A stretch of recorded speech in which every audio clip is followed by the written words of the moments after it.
You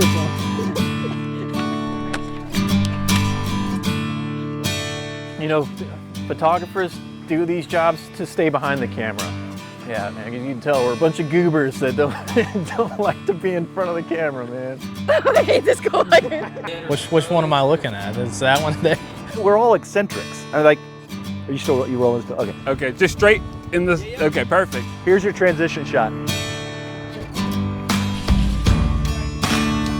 I'm a photojournalist here, sometimes describing to it. We'll say photographer, we'll say videographer, and I think a photojournalist really captures the work we do. That looks super nice though.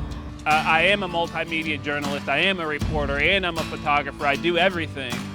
I honestly don't like being on the camera that much at all. I can do it, but to me, the less you see of me is the more you get to hear of somebody else. It's not about us, you know, it's about the people that deserve to have their stories told. There's no story too small for us to ignore, and everyone has an aspect of life that matters. It's extremely rewarding for me, just helping those people in the community, highlighting all those people and their stories and doing the best that we can for them. That's the reward, that's why we do it.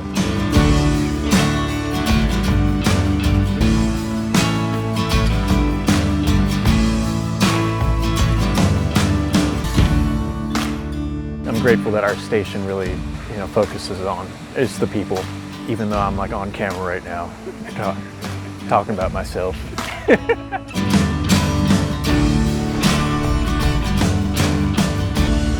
One of the highest honors I can get is when I go to a story and I'm interacting with kids, which I think is really important to do. And a little boy or girl says, "See you later, camera girl." That's the highest honor for me. It's the coolest thing to be called that.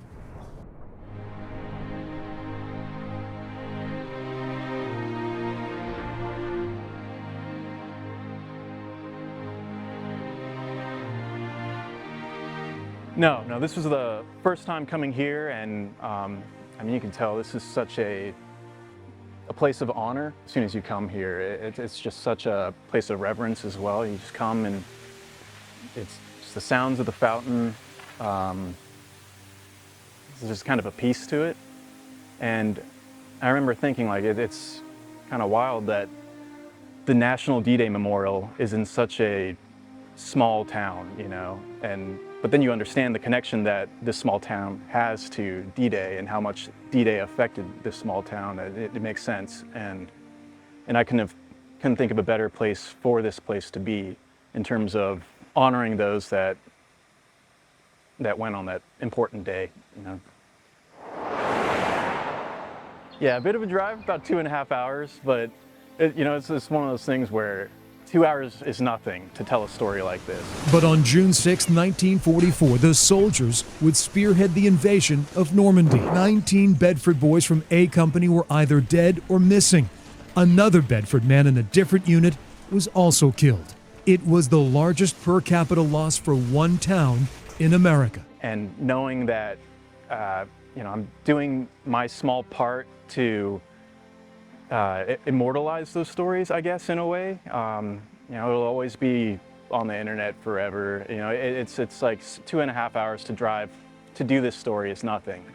And being very nervous about it because this is a very important story to tell, and making sure that you're doing it right and telling it with respect as well. Because this is such a small, tight-knit community, and it affected that community in ways I can't even imagine. Never fully recovering from losing her second son. My mother, till her dying day, never quit talking about Jack. She just felt like a part of her died when Jack died. That took a toll on her. The impact of D-Day on such a small community with a National Guard unit having 20 people killed, I think is really poignant. Printed out photos of the 20 Bedford boys and found each grave and placed those photos there to have that face for the viewer to kind of connect with. It's just a bit more powerful to see the faces, as you know, and put the faces to the names, and to understand that these were young boys that went over there to fight and die for our country. I remember her just going through all of the personal effects that he had, and It's just really powerful to hear that connection that she had with him while barely even knowing him. You know, she was such a little girl at that time, and it's hard to keep it together during interviews like this because it is so personal, and you can tell that the love that she had for her brother that she barely knew, and it's one of those things where, you know, I might be behind the camera, but I mean, it affected me as well, just hearing her talk about finding the news and that her brother had passed and how much it really affected her mother too. I believe she said that her mother never fully recovered from it, and that's just something that I can't imagine. You know, Hollywood is actors, you know, but these are real people that we're meeting and hearing these stories from, and I've always felt that, you know, it's just, these are real stories. Like, history to me is always much more engaging and compelling than fiction. And so I've always gravitated towards longer form stories, and so having the opportunity to work on a story like this is incredibly rewarding. Like I said, it's my small part to play in keeping this history alive and hopefully sharing a story that people may never have heard of before. And I think that's really important.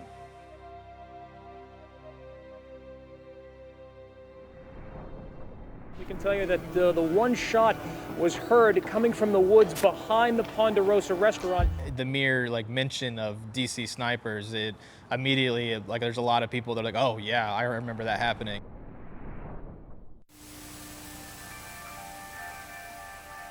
In October of 2002, police and federal agents were searching for a serial sniper. 2002, I was in 4th grade when that happened, so I do remember the news coverage, even though I was all the way in Indiana. You're watching the News 6 Network. We can tell you that the one shot was heard coming from the woods behind the Ponderosa restaurant at about 8 o'clock this evening. It was just one of those things that just kind of remember seeing on the news when you were younger. While walking across the parking lot of the Ponderosa Steakhouse in Ashland, a Florida man named Jeffrey Hopper was shot in the abdomen and critically wounded. An attack that bore all the hallmarks of the serial sniper. We are acting as if it is. We will continue on that mode until we know that it is not. It was one of those, just looking back, that it had been so long that people were willing to speak. As the shootings continued, it looked like the jurisdictions hadn't had a whole lot of cooperation with each other. So I called Dave and said, Dave, we need to get a plan together. Especially with the law enforcement, sometimes aren't typically eager to go back and look back on things from in these kind of cases, which makes sense. I tell you, it was a lot of good police work done. But just through the relationships with our reporters that they had with them, that they knew that, you know, we were gonna be fair and really just try to tell the story of what happened. At the time, Colonel Stuart Cook was the sheriff of Hanover County. Everybody was on edge. It was frightening times. I mean, as I said, for everybody, law enforcement included. Looking back on that and just really highlighting the awesome work that the law enforcement did to stop these guys in the end. And he made it known his team was going to operate differently. We weren't going to do what they were doing in Northern Virginia. That if we have something to give you that will help us clear this case and put the citizens at ease, we're going to give it to you. But until then, we're not coming back out here and talking to you every 30 to 45 minutes just to have a dog and pony show. The main takeaway should have been how impactful, Hanover Sheriff's Department and our local law enforcement here in our area was to a giant national case like that FBI was working on, everyone was working on around the clock, and it really came down to just the great police work that they did here in our local area, and the people that are serving us helped in a case that big, and it really paid off in the end. From the bullet shell casing to a letter from the snipers that had been found tacked to a tree, the evidence found outside the Ponderosa would prove critical to solving this case and later prosecuting Muhammad and Malvo. That's why Cook and his deputies processed everything. It was September 19th, just after 4 in the morning. We have a lot of archival tapes of so many things that have happened, and it's interesting that, you know, sometimes even within our own station, like, people don't really realize how the scale and magnitude of the things that we cover on a daily basis. It might just be another day at the office for us, but I mean, these things, it lasts forever because we're capturing it now, and like, that'll be there years and years from now. The big thing was we had so much archival footage to look through, and so with that, it was just try to figure out a way of how to go through and show all the best stuff, and this was the one thing that came up with as far as working this monitor and putting the video into that and going back to the scenes of like where this video was originally captured from. So just going all over the place, multiple locations in our viewing area there in Ashland, Henrico, here in Petersburg, just really retracing the steps of, you know, former photojournalists before us that had shot this video that was all there for us because it was already captured by our journalist. Because that's all it was just kind of moving this around like this, putting the footage in there in post. So I really was just walking around the streets in the dark with a TV monitor like a crazy person. 2 decades have now passed since the Ponderosa shooting, but Cook and Hines still vividly recall how their deputies and their community responded with vigilance. You know, we try to take, you know, everything we work on as seriously as possible, but this was one obviously that, you know, the mere like mention of DC snipers, it immediately, like, there's a lot of people that are like, oh yeah, I remember that happening, and it just makes sure that we, you know, did it as correctly and like thoroughly as possible. Everybody was saying thank you. Thank you for what you're doing. They were thanking law enforcement officers for shutting an interstate down because that was the fear that had gone across the entire East Coast.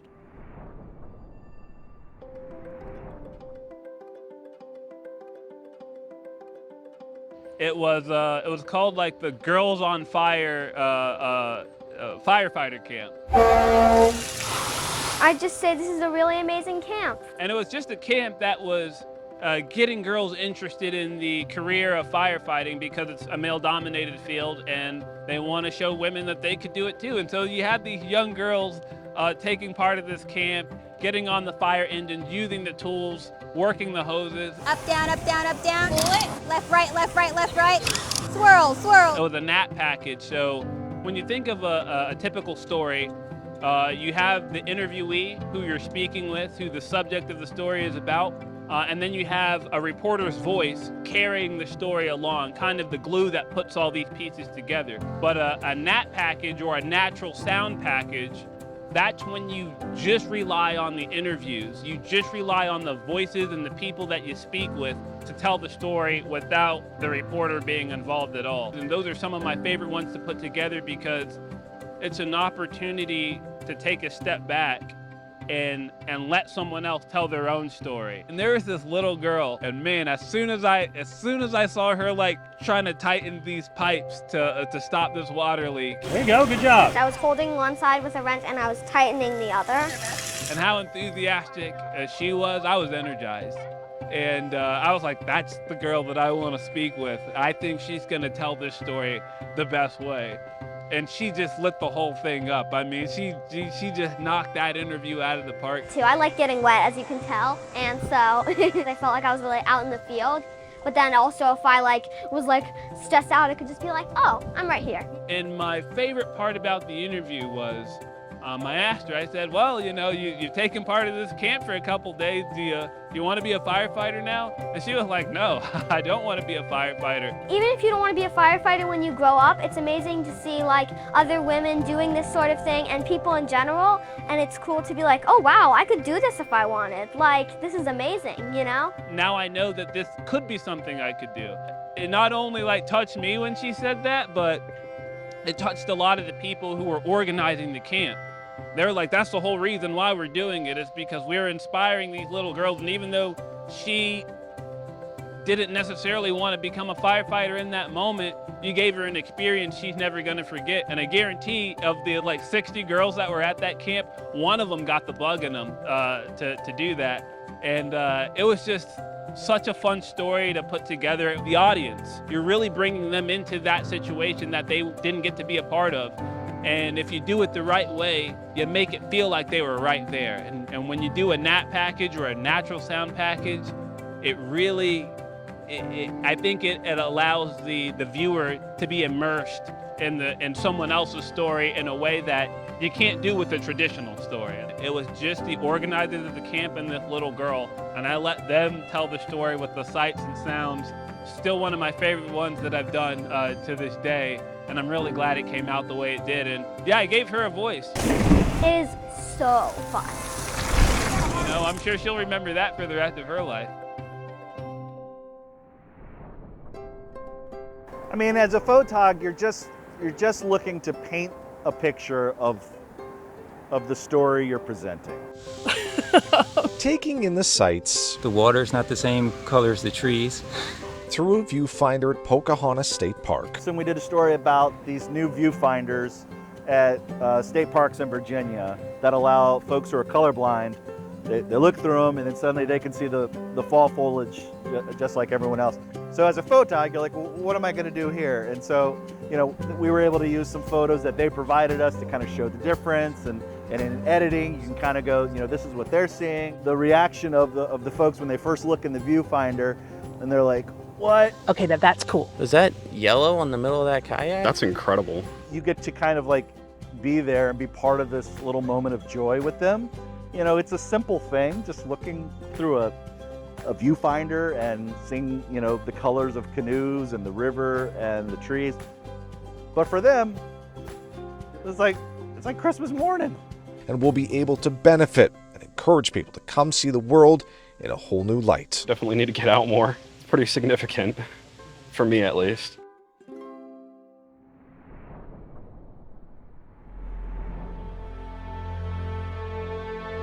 One of my favorite ones that I did with Greg was the 100th anniversary of Tomb of the Unknown Soldier. With a name, he died for freedom.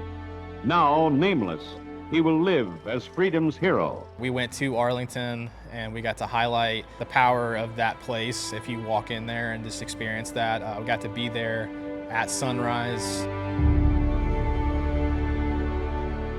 That first light of every morning and how the sunlight strikes the tomb and what happens there.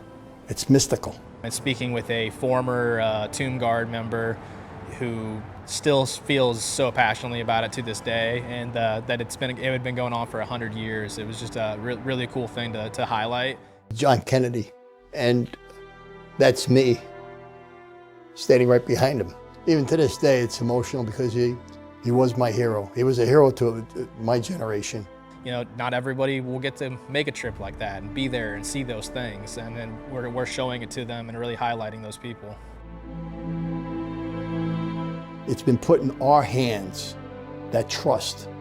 America trusts us to make sure that the sacred duty is fulfilled completely, fully, forever.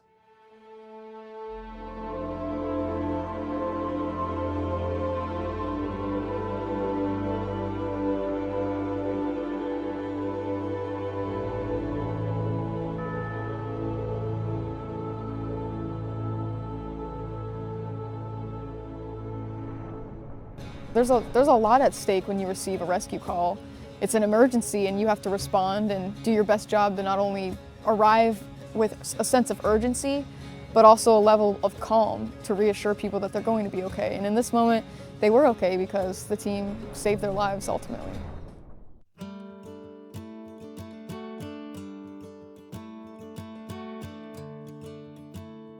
Because news happens everywhere, it can happen anywhere, and sometimes these things happen 5 minutes away from our station, and sometimes they happen 2 hours away. Reedville, Northumberland County is a kind of farm community. It's a small area. 2 hours out from Richmond is the Smith Point Sea Rescue, and they're located in Reedville, Virginia, right on the coast by the Chesapeake Bay. We have a very dedicated group on Smith Point Sea Rescue. Which is a group of volunteer sea rescue people, men and women, who really care about saving lives out on the water. When I heard people in the water, I dropped everything, jumped in my car and came. This group of volunteers I got to spend the day with were so sweet, and they're a little bit older because they volunteer now. Some of them are retired, and I thought they just had completely infectious personalities. And then we took a tour of the boat. So we drove to their liftoff and got ready to go. Seatbelts on, you know, life vests on, and showed us around on the water. And they walked us through kind of the day-to-day of when they receive a call, what that looks like for them. the level of urgency that they have, the level of calmness that they have, and they walked us through what that means to be doing their job. There's a lot at stake when you receive a rescue call. It's an emergency and you have to respond and do your best job to not only arrive with a sense of urgency, but also a level of calm to reassure people that they're going to be okay. And in this moment, they were okay because the team saved their lives ultimately. So something you have to consider when you're sharing a story is when it happened. So when we arrived to meet the sea rescue team, they had already saved these people's lives. They've been recovering and doing well. And you have to ask yourself as the photographer, as you create this story, is how can I share it in a way that reflects what actually happened, even though it already did happen? So for this story, my reporter and I, Greg, were thinking about ways we could bring that back to life and showcase what happened without us having been there. So at times that's photographs being used. We have pictures of the rescue happening. The conditions of the 5 men and 3 women are worsening. There was one person who was hypothermic. Volunteers, including Pete Ortiz, pulled the people on board one by one. Because, I mean, some of them had a shocked look on their face. It's cool when you can have a shoot on a boat, because how many times can you do that? But it's hard to shoot on a boat. You know, you're only out there for a certain amount of time, and you have to work with those confines. There's always some kind of parameter in a story you have to work with.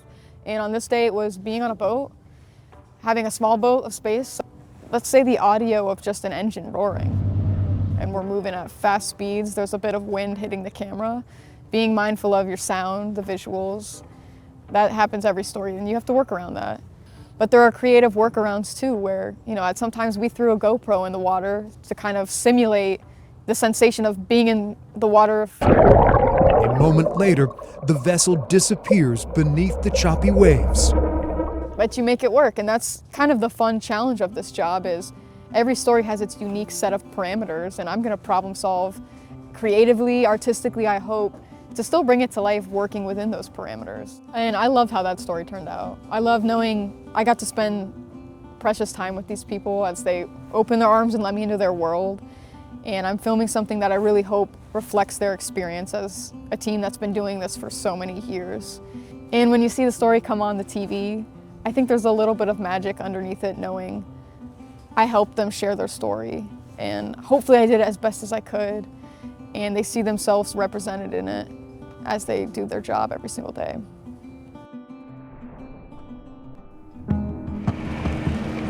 Our business is really a big difference in a day. So there was a young man who died in a car accident. He lived with his mother and his grandmother, and the one thing he really wanted to do was save up enough money to pave his mother's driveway. A very simple gift for a son to give his mother. Unfortunately, he didn't have the opportunity to do that. When something like this happens, we all band together and support him because we love one another immensely. Well, his friends and the community really came together. They reached out and they said, let's pave this grieving mother's driveway anyway. I mean, it's crazy that all these kids showed up to help us this early on a spring break. Paving company was so touched by the gesture, they said, look. I just texted her back and said, hey, it would typically be about this much, but we'll just do it for free. Being with this station and being surrounded by the talent that we have, it constantly encourages you and pushes you to want to improve every single day. And so that story was an opportunity, again, for me to use all my skills. The big ENG camera, a GoPro, my iPhone. I had a tar truck roll over my iPhone just so I could get the gears of the underneath the truck spinning in just the right way. I had it move gravel, and I had my phone up so close to it, I had to be careful that it didn't fall on top of it, but just so you could really hear the crunch of the gravel and you could see this wall of earth just fly towards the camera.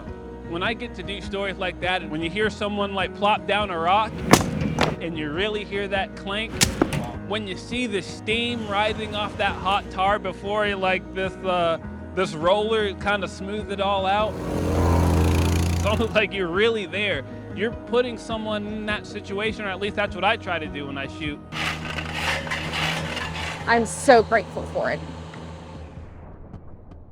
Yeah, we did get to meet Jelly Roll recently. Yeah, I'm Elizabeth Holmes. It's a pleasure. This is Curtis, big fan. Big fan. Appreciate you, Kurt. I got to go to Chesterfield Jail with Elizabeth Holmes, and we got to witness Jelly Roll actually making a visit to their jail's HARP program, which is for recovery for addicts that they have within the jail there. It's a really great program that he was aware of through their TikTok page, where they play music. Somebody save me from myself. So he became aware of it and wanted to visit. You feel change in there. You feel love, man. Jail is dark. It is a very dark place, and I have never seen a jail room lit up more than the HARP program both times I've been here. He had visited once before, but this time we were invited in to be there when he visited. So that was a really cool one, just to really see the looks on the inmates' faces there as Jelly Roll was in there singing songs with them and listening to music, and you could really see the power of the music really hitting them all.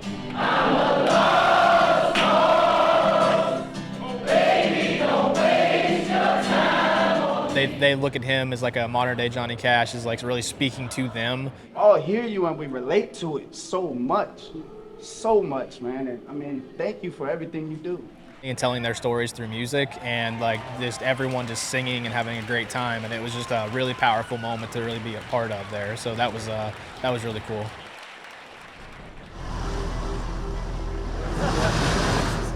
This is crazy. People were in shock. People were in disbelief that this was happening to this elementary school. I saw people in tears. One distinct gentleman that I remember talking to, he told me that he went to Fox Elementary School when he was a child.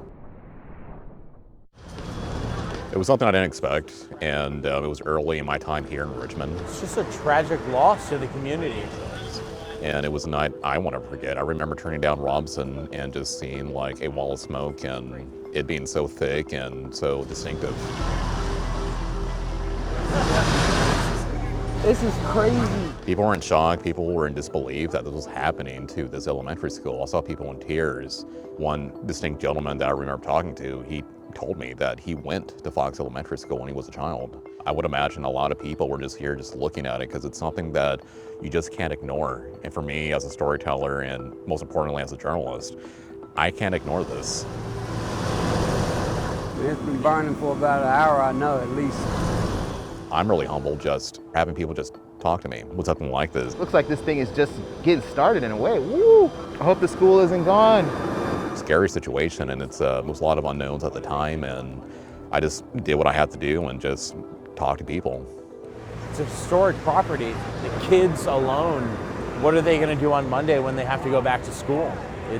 That's all that comes to my mind. So I took it upon myself to stay there, maybe up to 2 hours, and I stayed maybe an hour and some change afterwards just to produce a piece for the community. I mean, I want to say it's for the show and it's for me, but it's for them, and it's something that people are going to wake up to and just be in disbelief that this school, this historic school, was gone.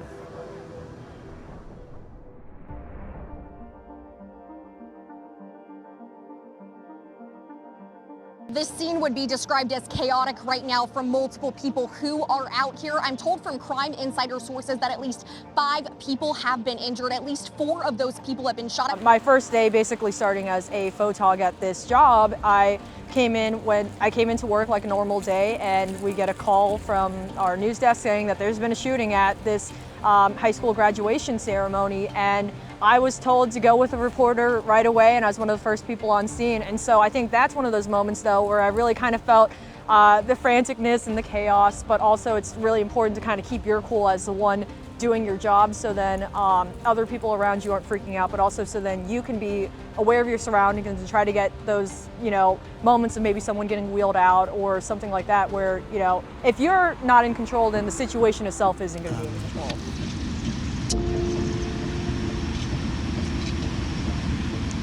This is supposed to be a joyous day when our kids walk the stage and get their diploma, which is what they all did here for Huguenot today.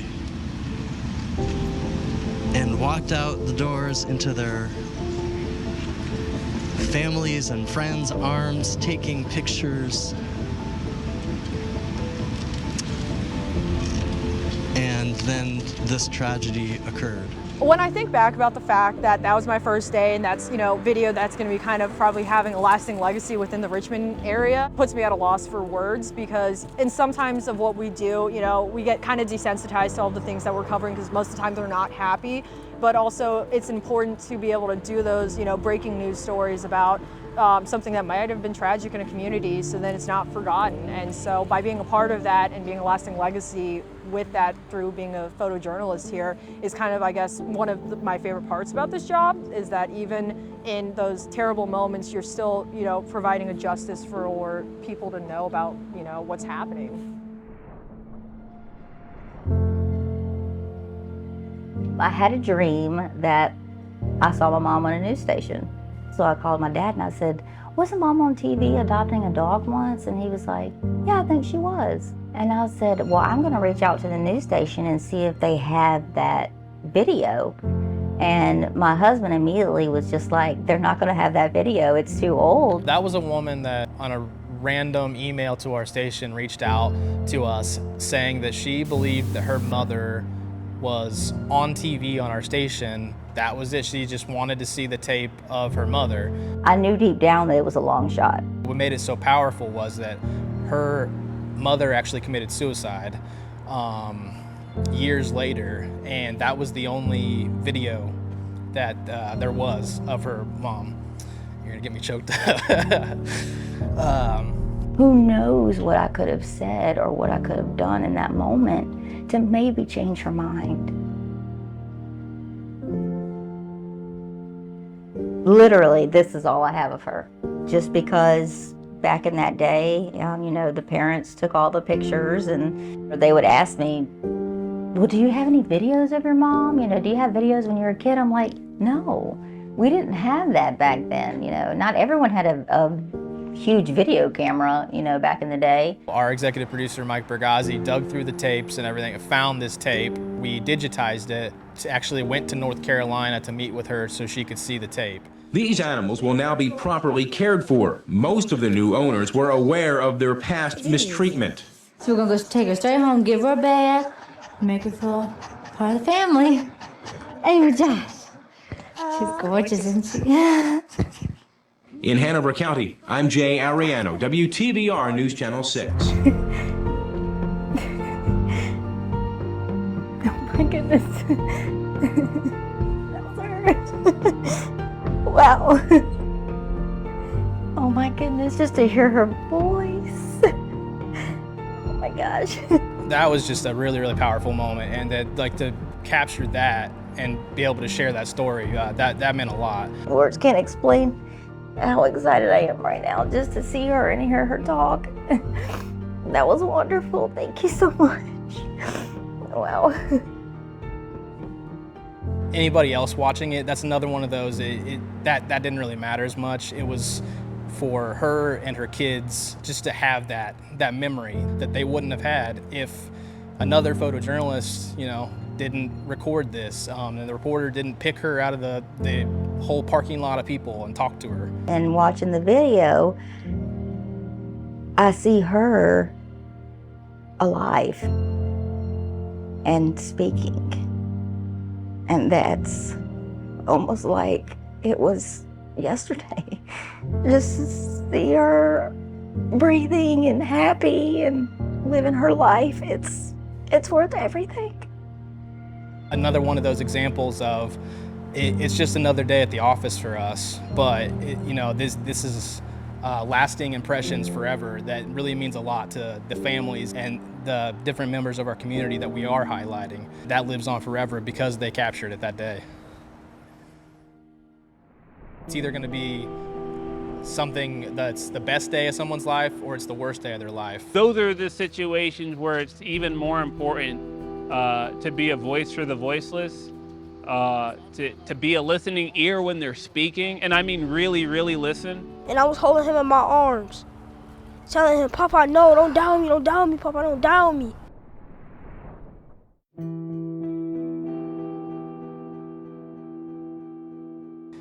a lot of times when we're going out and doing this job, it's either going to be something that's the best day of someone's life or it's the worst day of their life. There's not really a lot of in between. A lot of times I work with situations that are kind of depressing, but at the same time, it's something that needs to be caught. You run into scenes where you have to cover it because this is news that can impact people and does impact people, but it can range. It can be fires, it can be stabbings, shootings. I've always said that I don't want to parachute in and parachute out.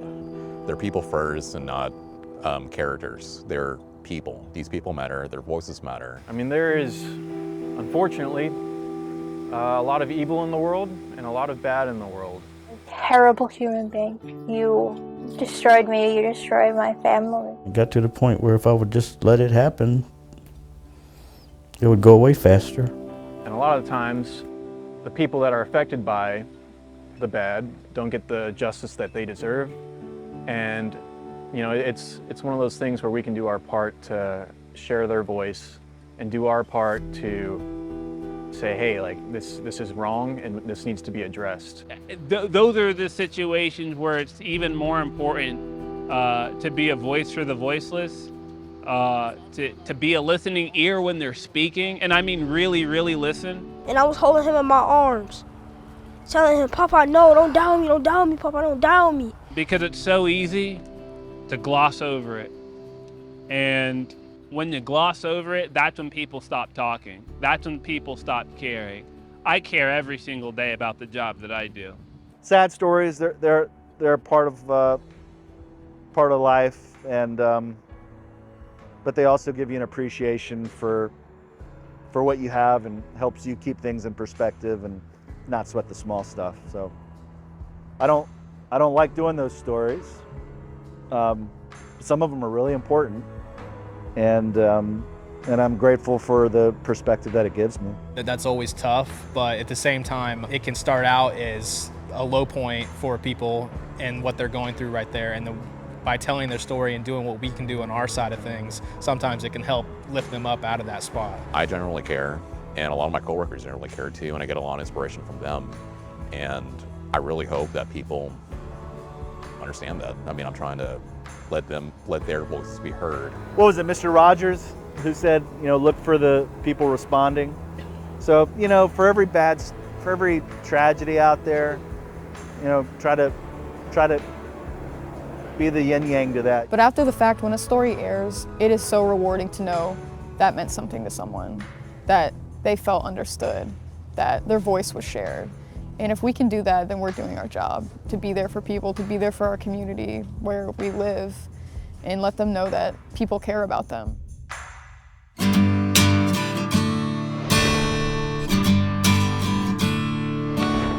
We're trying to share people's voices, their ideas, their perspective. It's truly an honor to be able to just share those stories, and I hope we do it justice. When we can elevate their voice, it can magnify that good to something truly great. You sit down with them and you just have a conversation. These people matter, their voices matter. There's people out there that truly deserve to have their stories told. I worked on a story where I visited a senior living home in Chesapeake Bay for a gentleman who worked for NASA as a photographer for nearly 50 years. I think sometimes people can feel forgotten in the work they do, in the life that they've lived. We highlighted his work near his 50 years at NASA as a photographer. And when the story was airing, we heard from his wife, and they set up a whole watch party in that senior living home for this story to air. And we got a text back from him saying, I felt like a celebrity that day. It was really meaningful to me with this shoot to highlight this gentleman's work and make him feel like a superstar. I'm gonna go slow! Watch out, for God's sake! My reporter and I, we had the opportunity to interview a gentleman who's 103. Looking at him, never would have guessed. Fighter pilot, World War II, all he wanted to do was to go fast. That's me as a flying cadet when I went through flight school. Had so much life to him, and just hearing his story, I mean, this man witnessed the atomic bomb. And the thing went off. And I was in the plane looking with a double shield on me, everything. And it was the brightest thing I've ever seen in my life. Getting to tell that story of his, it's something I'll hold dear and close to my heart. It's the best thing in the world. For me, getting the word out about the need for foster parents in our community. Definitely something that I feel very strongly about, and I love that CBS 6 in November does a hand to hold. I think we showcase a child every day. You have it in you to be a great foster parent. The wife and I went through the process to become foster parents. So we fostered our kids and then we adopted them back in 2019. We have a 7-year-old and a 16-year-old. Holy moly. 1, 2, 3, 4, 5, 6, 7, 8. 1 and 2. You asked me to do the commercial last year, and so everybody thinks that's my kid. That's not my kid. I got 2, and that's plenty. I'm good. Me dancing out there, was able to get 1 or 2 kids a home for the holidays or something. I mean, yeah, that's great. 1 and 2. Go be a foster parent. Go be a foster parent. Yeah. One that always sticks with me is there's a restaurant called Pops that had seating of 6 seats, but during COVID, all the restaurants had to cut their seating by half. Our business has been down 80% from last year. I cried many nights thinking I worked so hard to get here, and then it's tough.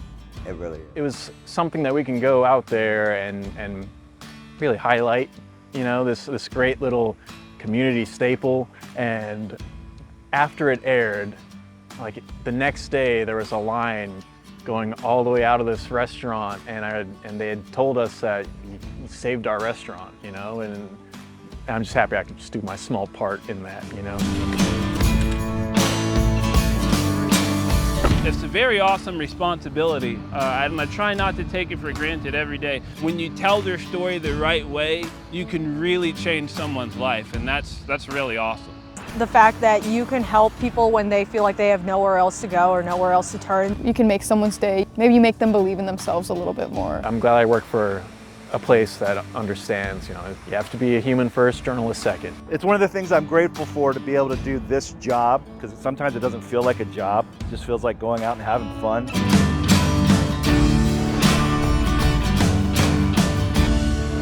It's the little good we do along the way that really matters, And I hope the little good we do with every story that we do, I hope that matters along the way.